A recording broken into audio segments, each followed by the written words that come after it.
This is a note to future me, dated podcast publishing date.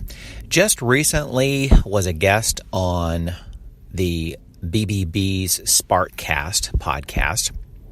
I had a great time, great interview. They did a really good job with supplying me with the areas, the questions that they wanted to cover. And we did some emails back and forth in regards to making sure I was covering what they wanted to cover during the podcast. And they reciprocated by also making sure that I covered some areas I wanted to cover. But what I thought was really interesting is once I got into where they record their podcast, is they don't have the traditional setup as a podcast studio would be.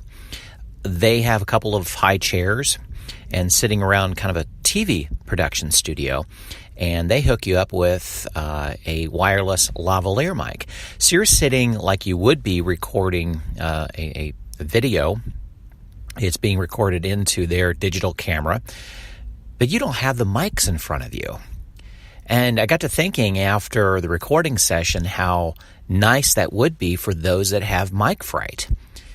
Again, you can debate on the sound of lavaliers and versus high-end or even lower-end microphones, how the pickup pattern is probably better overall.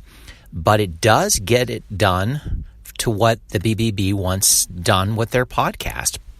Makes it really very conversational, very relaxed in how they have it set up. But it really struck me how it eliminated the mic fright. Not that I have that, but I was thinking of their potential guests that may never do this sort of thing. They maybe are in front of a microphone once or twice a year if they advertise on the radio, or they might be a guest somewhere on another podcast potentially, since it's becoming more and more prevalent.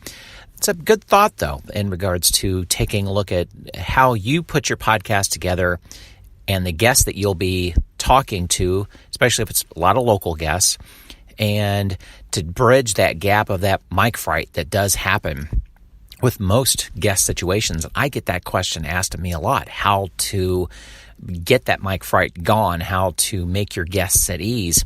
A lavalier might be an option, depending on who you're talking with and if it's in your budget to do, whether it's a wired or a wireless microphone for a lavalier. Not a bad option, and they're doing a great job with it. It's working for them. Glad you're taking notes with me. And this is a note to future me.